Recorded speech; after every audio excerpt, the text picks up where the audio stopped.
Salve família encarando, aqui quem fala é o Davi e seja muito bem-vindo ao nosso canal clássico, nosso canal 1. A gente vai iniciar aqui com a dica da nossa irmã Andresa de Moraes, que mostra que nós não temos políticos de estimação. Nós estamos aqui para criticar o que está errado e elogiar o que está certo. E ao meu ver, no meu julgamento, a atitude do Bolsonaro nessa questão está muito correta, está muito certa. Eu tenho percebido que quando não se trata de economia, nos assuntos principais que tornam o país o que é, o Bolsonaro se sai muito bem. Eu tenho a plena convicção que a candidatura dele só foi possível se ele aceitasse deixar a parte econômica na mão de Paulo Guedes, escolhido pelo sistema financeiro internacional. E ele aceitou, infelizmente ele aceitou. Ele não tinha e não tem preparo nenhum nessa área e preferiu fechar os olhos, mesmo para aquelas coisas que são absurdas, que qualquer um percebe. Às vezes, quando ele quer falar um pouco mais grosso, logo vem a ordem de cima, que ele atende com o rabo entre as pernas, infelizmente. Mas, pelo menos nessa questão, ele merece ser elogiado. A matéria diz o seguinte: governo veta o uso de linguagem neutra em projetos financiados pela Rouanet.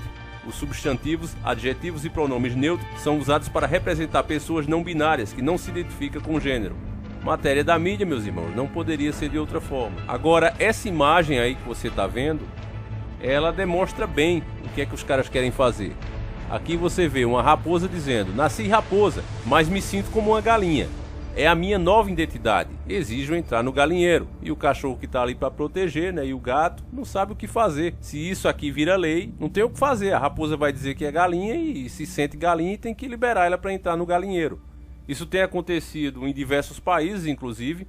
Esses banheiros unissex, lá nos Estados Unidos, por exemplo. Agora mesmo eu fiz um vídeo, não sei se foi pro ar, mas se não foi eu estou tentando colocar, mostrando uma matéria daquele cara do MMA, ex-campeão, o Vitor Belfort, e sua esposa, que é aquela que fazia a feiticeira, né, a Joana Prado, a feiticeira.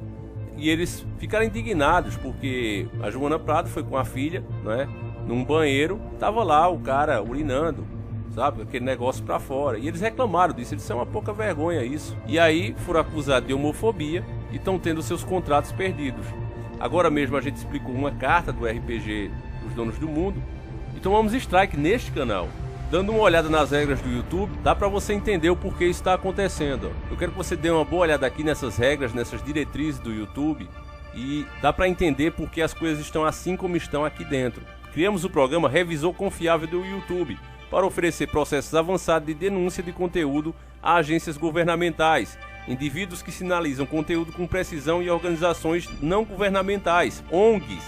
Olha, ONGs, que têm experiência em lidar com nossas políticas. Os participantes recebem treinamento sobre as diretrizes do YouTube e podem se comunicar diretamente com nossos especialistas de confiabilidade e segurança. Vídeos sinalizados por um revisor confiável não são removidos automaticamente.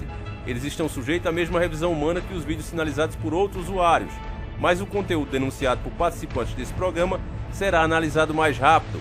Além disso, as ONGs também recebem de vez em quando treinamentos online sobre as políticas do YouTube. Então esse pessoal que não representa de fato algum quem tem uma opção diferente, e já disse aqui para vocês, não é questão aqui de desrespeito de forma alguma, ao contrário, são todos muito bem-vindos. Não é porque a pessoa tem uma nacionalidade, tem uma sexualidade diferente da nossa que a gente vai tratar de forma diferente. Somos todos iguais, com os nossos acertos, com os nossos erros, e cabe a cada um de nós respeitar as diferenças do próximo. Só que o que estão fazendo é usando a bandeira dos nossos irmãos, repito, nossos irmãos, para mudar a família, a moral e os bons costumes. É isso que estão fazendo. E querem, inclusive, como você verá aqui nessa matéria que a gente vai continuar, assassinar o português. Um tipo de linguagem, uma expressão que não tem nada a ver. Você pode inclusive perguntar isso a pessoas que têm as opções diferentes da nossa, né? Mulher que é casada com mulher, homem que é casado com homem. Você pergunta e diz: olha, vocês são a favor dessa mudança? A maioria deles diz que não, pelo menos é o que eu vejo. E aqui a matéria diz que não, né? É apenas uma forma de representar pessoas não binárias. Então, se tem 10 pessoas não binárias, de acordo com o que eles estão falando aqui, e 1 milhão binárias, aí vai obrigar esse 1 milhão a falar como essas 10 pessoas? Isso tá certo, meus irmãos? Isso é democracia? Isso é um Estado de Direito?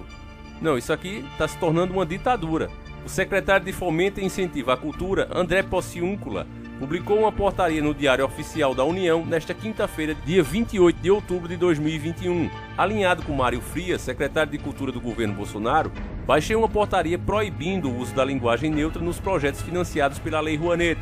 Escreveu em suas redes sociais: entendemos que a linguagem neutra, que não é linguagem, está destruindo os materiais linguísticos necessários para a manutenção e difusão da cultura, e quer submeter a linguagem a um processo artificial de modificação e ideologia. É um crime cultural de primeira grandeza, segundo o subsecretário da Cultura.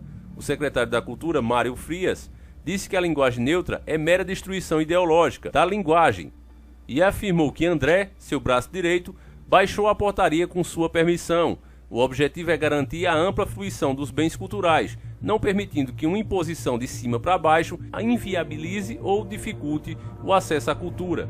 E aqui já encerra a matéria, porque um assunto desse, ele não era nem para ser discutido, meus irmãos. Respeitar é uma coisa, querer criar uma ditadura por causa de militantes é outra. Agora, o simples fato de você questionar essas coisas, e repito, cada vez você vê menos pessoas, artistas, jogadores, todos os nichos com disposição e coragem para falar desse assunto, porque os caras vão atrás de cancelar mesmo. Você vê que essa diretriz do YouTube, você que é uma pessoa mais desperta, ela pode abrir espaço, e na minha opinião com certeza abre espaço para que essas ONGs, que na maioria do nosso país as pessoas não confiam em ONGs, se quiserem façam uma pesquisa e verão isso. Pergunte a cada brasileiro desse país: olha, você confia em ONGs? E você vai ouvir a realidade, as pessoas não confiam.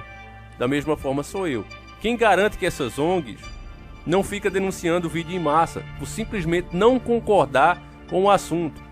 O YouTube até que é bem responsável nessa parte. Ele diz que mesmo que eles indiquem, né, ainda vai verificar se o conteúdo de fato é prejudicial ou não. Mas, pelo menos no último que a gente fez, o nosso vídeo não era. Eu discordo plenamente da atitude do YouTube de dar um strike e classificar como discurso de ódio. Os inscritos que assistiram não consideraram assim. As quase 7.000 pessoas que assistiram não consideraram assim. Tanto é que o vídeo estava com 99,4% de aprovação. Será que essas 7.000 pessoas que assistiram, ia ser muito mais, será que nenhuma delas tem uma pessoa dentro de casa com uma opção diferente? Será que se eu tivesse realmente feito um discurso de ódio contra pessoas, e nós jamais fazemos isso, mas estamos falando contra uma militância que é global, que é financiada por grandes empresas com um só objetivo: mudar a família tradicional.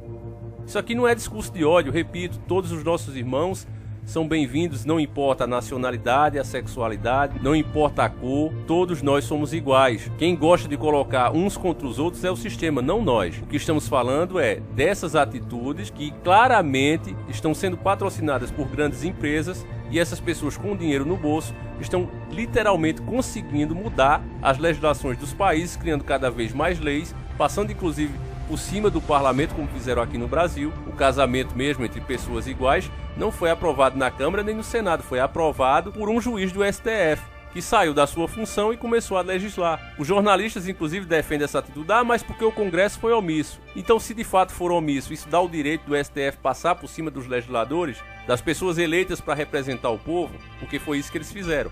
Você que está assistindo, meu irmão, considera isso discurso de ódio? A única coisa que a gente quer é simplesmente o direito de dar a nossa opinião, sem desrespeitar ninguém, sem ofender ninguém, mas deixar bem claro que nós não queremos ter que se referir a outras pessoas com essas expressões que, literalmente, como eu já disse, assassinam o português. Eulo, o menine, o que é isso? Olha como a própria expressão não faz sentido, mas estão forçando isso dia após dia. Então é de dar os parabéns ao Bolsonaro nessa questão. Se nós continuarmos, meus irmãos, achando que tudo isso é normal e está acontecendo por acaso e tem que ser assim mesmo, daqui a pouco nós vamos ser presos por simplesmente discordar. As Big Techs cada vez estão se inclinando mais para esse lado. E a gente observa isso o tempo todo. Até porque quando elas não agem arbitrariamente, essas ONGs começam a fazer verdadeiras perseguição, indo atrás de empresas individualmente e pedindo que elas tirem anúncio, etc, etc. A verdadeira perseguição, e você não pode fazer isso, é crime. Mas essa turma está agindo livremente, levantando, repito, bandeira dos nossos irmãos que têm a opção diferente, mas que não concordam com essas atitudes de forma alguma. Isso tanto é verdade, por que não fazem uma votação entre eles mesmos para ver o que é que o pessoal acha disso? Eu tenho certeza que a maioria não concorda com esse tipo de prática. Clodovil mesmo era uma pessoa que tinha a sua particularidade nas quatro paredes, não queria ser desrespeitado e não merecia, mas que não concordava com esse tipo de ideia. Várias vezes Clodovil entrou em debate com esses radicais, que inclusive até hoje eu tenho uma pulguinha atrás da orelha sobre essa partida de Clodovil, porque quando é outra pessoa eles acusam de homofobia, mas Clodovil era. E aí, vai acusar o cara de quê? Era difícil, sem contar que ele era extremamente inteligente, um cara que eu tinha profundo respeito e tenho até hoje a sua memória. Então, meus irmãos, passe esse vídeo adiante, é mais importante do que você possa imaginar. Cada vez mais você vê influenciadores se acovardando para falar desses assuntos, passando reto. E eu acho que quem está aqui realmente para fazer a diferença não pode se omitir de assuntos como esse, é uma covardia. Então o cara não está aqui para nada, está só para aparecer. Então é isso, o recado foi dado, que Deus abençoe cada um de vocês, vigia, porque o que o mundo tem para ensinar ao teu filho, à tua família é isso. Um abraço, meus queridos irmãos, e a gente volta na próxima semana nesse canal, no outro é diariamente, se assim o Criador permitir. Fui!